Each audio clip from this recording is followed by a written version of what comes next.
2007 कैसे चला गया पता नहीं चला। दिन में मार्केट्स, शाम को चार्ट्स और रात को ब्लॉक। तो एक साइकिल भी चेंज होता है, मल्टी बैगर से वो मल्टी बैगर हो जाते हैं। निफ्टी फ्लैट थी और हमारे portfolios double digit triple digit up थे उस पीरियड में। फिर आया 2014, अब फिर से आ गए इलेक्शंस। अब उस दौरान This video is made for educational purposes only and are not meant for financial advice. Viewers are recommended to consult registered financial and investment advisors before making any investment. We disclaim all liability for any loss or damage as a result of any investment that you may consider. We do not promote any finance or investment related courses or products to this channel. हाय, मेरा नाम है नूरेश मिरानी। मैं qualification से एक IT engineer हूँ और profession से trader, investor, research analyst और पहले इन्वेस्टमेंट एडवाइज़र। इंडस्ट्री में एज अ रिसर्च एनालिस्ट भी काम किया है, ब्रोकिंग में बहुत सारी चीज़ें की है। आज कम से कम 20 साल हो गए मार्केट ट्रैक करते हुए, 17 साल हो गए फुल टाइम। तो सबसे पहले मैं शुरुआत करूँगा कि मेरी जर्नी कहाँ से शुरू हुई। तो मेरी शुरुआत हुई 2004 में, और जैसे कि मैं इंजीनियरिंग में था, सेकेंड ईयर ऑफ इंजीनियरिंग में था, और मेरे सारे दोस्त थे दूसरे स्ट्रीम से, कॉमर्स से एक्सेट्रा। तो जब हमारी एग्ज़ाम होती है, दूसरों की छुट्टी होती है, जब हमारी छुट्टी होती है तो दूसरों की एग्ज़ाम्स होती है। तो मेरी छुट्टियाँ चल रही थी सेकेंड ईयर की, तब मैं मेरे मामा मिस्टर एनएस फिदाई, जिन्होंने मुझे सिखाया, वो पहले से मार्केट्स में थे 1990 से। वो 2004 में फुल टाइम टर्न हुए। पहले फंडामेंटल्स में थे, फिर उन्होंने टेक्निकल्स सीखा, और उसी दौरान मेरी छुट्टी थी तो मैं गया, मुझे सिखाओ शेयर मार्केट, सेंसेक्स होता क्या है। तो ये मेरा स्टार्ट था मई में। और मुझे अच्छे से याद है कि ये मई का पीरियड था 2004, जब हमने शुरुआत की मार्केट्स में। तो पहला डिस्कशन चला मामा और उनके दोस्तों का, उनके दोस्त का एक, जिन्होंने उनको इंट्रोड्यूस किया था टेक्निकल्स में, कि बीजेपी आए या कांग्रेस आए, मार्केट तो गिरेगा। तो ये बड़ा इंटरेस्टिंग था। और 17 मई 2004 उसके कुछ दिन बाद हुआ, और जब सबसे पहली लोअर सर्किट लगी। सो तब से ये क्यूरियोसिटी शुरू हुई कि ये एनालिसिस हम कर सकते हैं, कि इसमें जाना है। So that is how I started into the markets. तो ये मेरा स्टार्ट रहा। फिर उसके बाद इंजीनियरिंग के साथ, मामा के साथ मैं सीखते गया, उन्होंने मुझे मेंटोरिंग किया, सिखाया मार्केट्स क्या है। और जब पहला जो बाउंस हुआ उसके बाद, तो हमने कोशिश की शॉर्ट करने की, कि फिर से एक बार डिप तो आना चाहिए। बट उस शॉर्ट में अच्छे खासे पैसे लगे, जो रिकवर करने में कुछ टाइम लगा, और वहाँ से जर्नी शुरू हुई और भी लर्निंग करने की। तो हम दिन भर मार्केट्स देखते थे, पढ़ाई करते थे, और लकीली इंजीनियरिंग में टाइम भी मिल जाता था, क्योंकि फाइनल ईयर में एक पीरियड भी होता था जहाँ पे आपको एक दिन होता था प्रोजेक्ट्स के लिए। तो वहाँ से 5-6 2004 से 6 का ये पीरियड था, और तभी शुरुआत हुई थी सोशल मीडिया की। तो मैंने शुरुआत की लिखना ऑर्कुट कम्युनिटीज़ पे, पता नहीं आज कितने लोग जानते होंगे। एंड उसके बाद जो है पूरा एक लाइन चली, Orkut communities, blogspot.com, followed by bulk SMS. फिर बल्क एसएमएस के बाद उसके बीच में याहू मैसेंजर था, जो आज डेड है, बट पहले से याहू मैसेंजर के टैग से हम लोगों को जानते थे। याहू मैसेंजर खत्म हुआ, फिर उसके बाद बल्क एसएमएस हुआ, बीच में एक ब्लैकबेरी मैसेंजर करके भी आया था, फिर फेसबुक हुआ, फाइनली ट्विटर था जहाँ पे मैं अभी काफ़ी एक्टिव हूँ, उसके बाद व्हाट्सएप है। आगे जो भी होगा, तो सोशल मीडिया ने मेरा करियर बनाया है in terms of connecting with people. So ये हुआ 2006। इंजीनियरिंग के बाद जॉब लगी। जॉब में 6 महीने काम किए। अभी इसे भी कहते हैं लक, कि वो टाइम इतना अच्छा था कि हम बेंच पे हुआ करते थे। तो दिन भर टाइम मिलता था, तो डेली ऑर्कुट, ब्लॉगस्पॉट करके मैंने लिखना शुरू किया, और वैसे कनेक्ट हुआ। 2007 में मैं फुल टाइम टर्न हुआ मार्केट्स में, जनवरी 2007। अगेन ये लक है कि अगर आप देखो 2004 में इतना बड़ा करेक्शन आया, फिर तेज़ी हुई, तो एक तेज़ी थी जहाँ पे लोगों को इंटरेस्ट आया। 2006 में अगर आपको पता नहीं होगा, बट एक पीरियड था जहाँ पे 30% फॉल हुआ इंडेक्स, और 45% फॉल हुआ स्मॉल कैप 45 डेज में। बट ये एक पार्ट था उस बुल मार्केट रैली का।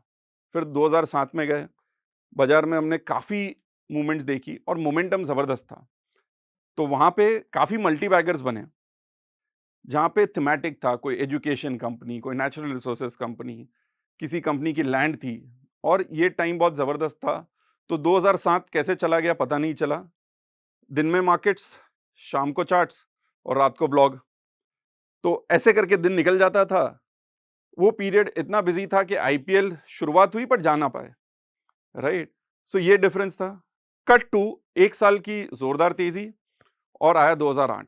तो अगर मैं 2007 के बदली 2004 में या 2008 में स्टार्ट करता तो शायद से कुछ और प्रोग्रेस हुआ होता मार्केट्स में। सो 2008 में, तो 2007 के लास्ट 6 महीनों में मैंने बहुत अच्छे रिटर्न्स बनाए। फिर से डेरिवेटिव्स में स्टार्ट किया 2004 में नुकसान करने के बाद। फिर 2008 में किसी एक सज्जन से मुलाकात हुई जिन्होंने एक कंपनी सजेस्ट की और इन्फ्लुएंस होके पूरा पैसा एक में लगा दिया। और जैसे हम टेक्निकल्स में देखते हैं तो एक लॉजिक होता है कि हम एक स्टॉप लॉस रखेंगे, तो इसमें स्टॉप लॉस का लॉजिक लगाया हुआ था। बट नेक्स्ट डे स्टॉक हुआ 30% नीचे ओपन। तो स्टॉप लॉस और एग्जीक्यूशन में जो डिफरेंस है वो तब पता चला।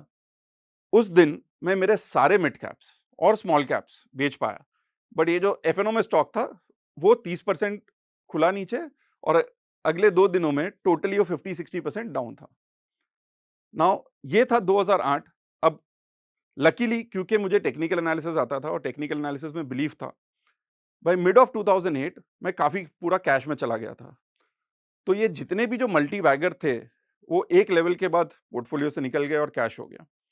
फिर जब 2008 एंड हुआ, फिर आज अगर जब मैं उन कंपनीज को जाके देखता हूं तो उसमें से आधी कंपनीज डीलिस्ट हो गई है, राइट। एक दो कंपनी जिनके वो भाव भी नहीं आए, जो मेरे लिए 10 बैगर्स हुए थे प्रीवियस साइकिल में। तब मुझे पता चला कि अब फंडामेंटल्स भी सीखना जरूरी है, कि ये एक रियलिटी है। सो 2008 से 9 का जो पीरियड था वो थोड़ा टफ था, क्योंकि करने को कुछ नहीं था मार्केट में, ट्रेंड नहीं, ना ही मोमेंटम और ना ही कुछ करने को, रेवेन्यूज हो गए जीरो। फिर जाके मैं एक गूगल ग्रुप हुआ करता था, तो ये भी एक जर्नी थी, इन्वेस्टमेंट सुपर ग्रोथ। वहां पे मैं अच्छे लॉन्ग टर्म इन्वेस्टर से मिला, तो हमने पहली एक फिजिकल मीट ऑर्गेनाइज की थी 2009 फरवरी में। तब जाके कुछ 25 लोगों ने जब अटेंड किया था उस ग्रुप से, मैं तो को ऑर्गेनाइजर था, बट ये ग्रुप काफी टाइम से चल रहा था। तो वहां पे मेरी मुलाकात हुई मेरे काफी मेंटोर्स के, सुनील शाह, दिव्येश भाई, कुकू जी, विनोद ओरी, इन सब से। ये सब इन्वेस्टर्स थे, जितनी मेरी उम्र थी उतना उनका इन्वेस्टिंग एक्सपीरियंस था। तो 2009 फिर हर साल इनका एक एनुअल मीट होता था, जहाँ पे मैं दूसरे इन्वेस्टर से मिला था जो आज काफ़ी बड़े इन्वेस्टर्स हैं, कि जहाँ पे आयुष मित्तल हो, नीरज मराठे हो, बहुत सारे, गौरव सूद, ये बहुत, भावेश भाई, इन सब से मैंने सीखा। और 2009 से 11 में एक जो जर्नी हुई थी मल्टी बैगर्स की, तो यहाँ पे एक पूरी साइकिल देखी कि कैसे ये लोग रिसर्च करते हैं, कैसे ये उसमें इन्वेस्ट करते हैं, कंटिन्यूसली रिसर्च करते जाते हैं, कन्विक्शन, कॉन्सेंट्रेशन और पेशेंस। तो एक पूरी साइकिल दिखाई दी कि एक्स से लेके 10x तक कैसे आप अच्छे एलोकेशन पे खड़े रह सकते हो। तो वो जर्नी थी 2009 से 11। अब जो ये पीरियड था, तो इसमें मैंने क्या सीखा? तो सबसे पहले 2004 से 7 में जो 8 की जो तेजी थी, उसमें ये समझ में आया कि लिमिट योर कॉन्सेंट्रेशन, कि एक ही स्टॉक में आप पूरा नहीं लगा सकते, राइट। दूसरा, stop loss, gap down risk, ये भी आपको समझना है, बहुत कुछ हो सकता है, राइट। अब तो एक साइकिल भी चेंज होता है, मल्टी बैगर से वो मल्टी बैगर हो जाते हैं, राइट। तो हर साइकिल में नए हीरोज होंगे। जैसे 2009 से 11 में जो तेजी हुई, उसमें काफी मल्टी बैगर्स देखने मिले। देन आया पीरियड 2011 से 13, जो बहुत ही मुश्किल था। क्यों? क्योंकि पूरा मार्केट साइडवेज था, और ये पीरियड में निफ्टी जो है फ्लैट थी, बट स्मॉल कैप और मिड कैप इंडेक्स 40% डाउन थे। तो ये पीरियड जो टफ पीरियड था, इसमें खाली 2-3 सेक्टर्स चल रहे थे, कि जहां पे फार्मा, एफएमसीजी, तो अगर हम याद करें तो आईटीसी 2013 के एंड में लार्जेस्ट वेट हुआ करता था निफ्टी में, जो उसके अगले 7 साल बाद मीम स्टॉक बन गया था। तो ये होता है साइकिल चेंज। तो फार्मा के स्टॉक्स बहुत अच्छे किए, आईटीसी ने बहुत अच्छा किया। तो ये जो लर्निंग रही कि वो पीरियड में कि रिलेटिव आउट परफॉर्मेंस क्या होता है। अब 2013 के एंड में एक टेपर टैंट्रम यूएस की वजह से एक काफी फॉल आया था, उसमें मुझे बड़ा हिट लगा डेरिवेटिव्स में, तो मेरा सबसे बड़ा ड्रॉडाउन था। बट उससे यही समझ में आया कि पहले मैंने सीखा था लिमिट कॉन्सेंट्रेशन, 2013 में सीखा लिमिट लेवरेज, क्योंकि एक छोटा सा डाउन मूव आपको बहुत बड़ा हिट दे सकता है, राइट। और दूसरी जो लर्निंग रही 2011 से 13 में, कि रिलेटिव आउट परफॉर्मेंस क्या होता है। तो ये जो सबसे बड़ी लर्निंग थी कि लिमिट आपका लेवरेज और साइडवेज मार्केट में जो आपका पीरियड है उसमें रिलेटिव आउट परफॉर्मर्स पे कैसे ध्यान दे रहा है। तो यहाँ पे एक टेक्निकल एनालिसिस का एक और पार ठीक बैठ गया। फिर आया 2014, अब फिर से आ गए इलेक्शंस। अब उस दौरान जो 2004 से सीखा था कि ग्लोबल मार्केट्स में जो रिलेशन है वो ही चलता है। जैसे 2004 मई में सारी markets across the world down थी, वो इंडियन इलेक्शंस की वजह से तो नहीं होगी। सेम वे 2014 में जाने से पहले इंडियन मार्केट्स ने एक नया ऑल टाइम हाई बनाया, निफ्टी ने 6300 क्रॉस किया था। उसके कुछ महीने पहले डाउ जोन्स से लेके काफी मार्केट्स अप हो चुकी थी, तो हम पीछे लैग कर रहे थे। सो 2004 की लर्निंग से ये काम आया कि अब ट्रेंड ऊपर है तो मार्केट के साथ रहे। तो फुल लॉन्ग थे, लेवरेज लॉन्ग थे। तो 2014 वाला जो पीरियड था वो था गेम चेंजर। सेम वे 2014 से लेके 17 का जो पीरियड था वो एक बुल मार्केट थी जो गेम चेंजर थी, क्योंकि उस पीरियड में जो पहले की लर्निंग्स थी कि लिमिट लेवरेज, लिमिट कॉन्सेंट्रेशन और कैसे परफॉर्म करना है। तो 2014 की इनिशियल तेजी के 2015 से 16 का एक साइडवेज पीरियड है। अब उस पीरियड में जो हमने पहले की साइकिल से सीखा था कि साइडवेज मार्केट में आपको रिलेटिव आउट परफॉर्मेंस पे ध्यान देना है, तो उस पीरियड में मेरा सबसे बेस्ट रिलेटिव आउट परफॉर्मेंस रहा मार्केट के साथ। निफ्टी फ्लैट थी और हमारे portfolios double digit, triple digit up थे उस पीरियड में, क्योंकि हमने टेक्सटाइल्स और केमिकल्स पे 2015-16 में ध्यान दिया। फिर उसके बाद आया डीमोनेटाइजेशन, वो भी उसके बाद जो तेजी आई, तो मार्केट ने ये भी समझा कि जो आपको लगता है नेगेटिव है कि डीमोनेटाइजेशन है, तो आपका फर्स्ट थिंकिंग होगा कि रियल एस्टेट स्टॉक्स गिरेंगे। 2017 में बेस्ट परफॉर्मिंग सेक्टर था रियल एस्टेट। सो 2017 की तेजी में फाइनली जो पहले सीखा था वहां पे मल्टी बैगर्स बने। एक्स के स्टॉक्स को जब डबल हुए तब भी ऐड किया, ट्रिपल हुए तब भी ऐड किया, और उस साइकिल में काफी 5xer मूव्स मिले, जहां से एक गेम चेंजर चेंज हुआ पोर्टफोलियो और नेटवर्थ के लिए। सो ये साइकिल में जो 2014 से 17 थी, उसमें लर्निंग क्या थी कि बड़ा पैसा बनता है होल्डिंग में और averaging on the way up, कि यहां पे एक ट्रेंड फॉलोअर का सबसे बड़ा एडवांटेज है। सो ये दो लर्निंग्स की वजह से बहुत बड़ा पैसा बना। फिर आया 2018। नाउ यहां से मार्केट की शुरुआत हुई सब आउट ऑफ सिलेबस चीजों की, कि जैसे out of syllabus long term capital gains, SEBI classification of small caps, mid caps, उसके बाद आईएलएनएफएस क्राइसिस, और फिर फाइनली उसके बाद तो कोविड भी हुआ था। सो 2018 से 19 का जो पीरियड था, उसमें मार्केट ने कुछ नया सिखाया कि हमने पहले ऑलवेज क्या देखा है, मार्केट अप तो स्टॉक्स अप। 2018 में निफ्टी 11,000 की 2020 तक 12,400 थी, but small cap index 40% down था। काफी अलग अलग रीजन हो सकते हैं, बट वो पीरियड में 17 के एंड में मैं डिफेंसिव तो हो गया था, बट इतना बड़ा करेक्शन होगा स्मॉल कैप्स में वो नहीं प्रेडिक्ट किया था या एक्सपेक्ट नहीं किया था। तो वो एक और फिर से टफ पीरियड था। तो वहां पे लर्निंग क्या होती है कि हर साइकिल में से जो ये 2018-19 में भी स्मॉल कैप्स में भी हिट पड़ा, तो एक और लर्निंग क्या है कि इतना ही नुकसान करे कि जहां पे आप मार्केट में फिर से रह सकते हो। No capital equal to no capital markets. फिर आया 2020, सब आउट ऑफ सिलेबस की चीजें कुछ खत्म हुई थी, तो सबसे बड़ा आउट ऑफ सिलेबस क्वेश्चन आपके सामने आ गया, वो है कोविड। नाउ अगर आप कोविड देखें, और हर बार हम कोशिश करते हैं कि क्या हम फ्यूचर प्रेडिक्ट कर सकते हैं बहुत सारी चीजों से, तो अगर आप कोविड प्रेडिक्ट करते, फिर उसके बाद प्रेडिक्ट करते कि रशिया यूक्रेन भी होगा, कोई आपको परम ज्ञानी ये बता देता, फिर उसके बाद इजराइल हमास भी होगा, फेड रेट हाइक्स भी होंगे, तो उस पीरियड में आप जरूर नुकसान करते कि अगर आपको ये पता होता तो, क्योंकि मार्केट्स में जो डिस्काउंटिंग है काफी फास्ट होती है। तो अगर मार्केट का बॉटम देखो तो वो एग्जैक्टली वही दिन है जो दिन पे लॉकडाउन अनाउंस हुआ था, राइट। और अगर आपको पहले से पता होता कि अगले 6 से 12 महीने तक सब कुछ बंद रहेगा, तो क्या आप ये एक्सपेक्ट कर पाते कि नवंबर 2020 में निफ्टी एक नया ऑल टाइम हाई बनाएगा, राइट। सो 2004 में जो मिस्टेक की थी कि एक फॉल के बाद फिर से एक डिप तो आना जरूरी है, वो जरूरी नहीं होता। तो 2004 की जो मंदी बॉटम बनी थी, उसके बाद वन वे रैली आई थी। तो उसी सीख को लेते हुए 2020 में हम बॉटम ऑफ द मार्केट में भी ऑप्टिमिस्टिक थे, 2020 के टॉप क्रॉस होने पर भी ऑप्टिमिस्टिक थे, और आज तक पूरा ट्रेंड कैरी ऑन कर पाए क्योंकि वो एक लर्निंग थी 2004 से। सो ये काफी जो कहना है कि रीटेस्ट होना जरूरी है, जरूरी नहीं है। अब 2020 से लेके 2021 तक तेजी आई और वर्ल्ड ओवर तेजी आई, तो ऐसा मत समझिए कि खाली इंडिया में हुआ था, क्योंकि कई बार क्या होता है कि हम इंडिया में रहते हैं तो हमारा फोकस इंडिया के इवेंट्स पे है, कि जैसे डीमोनेटाइजेशन आया था तो लोगों ने कहना शुरू किया कि डीमोनेटाइजेशन की वजह से फाइनेंशियलाइजेशन हुआ। 2017 में world markets across the world कोई भी मार्केट 10% नहीं गिरी थी, क्योंकि इंडिया में डीमोनेटाइजेशन आया था। ऐसा तो नहीं हो सकता, तो काफी ग्लोबल चीजें रिलेटेड है। अब 2021 का टॉप बना, मार्केट्स फिर से साइडवेज हुई। अब वही लर्निंग के साइडवेज मार्केट्स में रिलेटिव आउट परफॉर्मर्स पे ध्यान देना है। तो क्या चेंजेस हो रहे थे? Capital good stocks, power stocks, और अगर हम देखें तो पीएसयूज।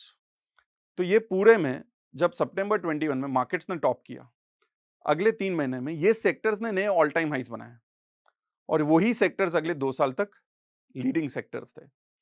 सो अगेन फिर से वही साइकिल जो पहले सीखी थी उसका फुल एडवांटेज लिया, और इन बिटवीन आपको बहुत सारे अपॉर्चुनिटीज मिलते हैं, कि जैसे रशिया यूक्रेन हुआ, फिर उसके बाद इजराइल हमास हुआ, और कहीं ये पीरियड्स में काफ़ी चीज़ें कॉमन सेंसिकल होती है, कि जैसे जब हम जुलाई 2022 में थे, बैंक निफ्टी 33-34,000 थी, प्री कोविड वो 30-32,000 हुआ करती थी। तो अगर कोविड बाहर हो चुका है सिस्टम से और आपको बैंक्स वही टाइम पे मिल रही है, तो एक आपने एडवांटेज लिया।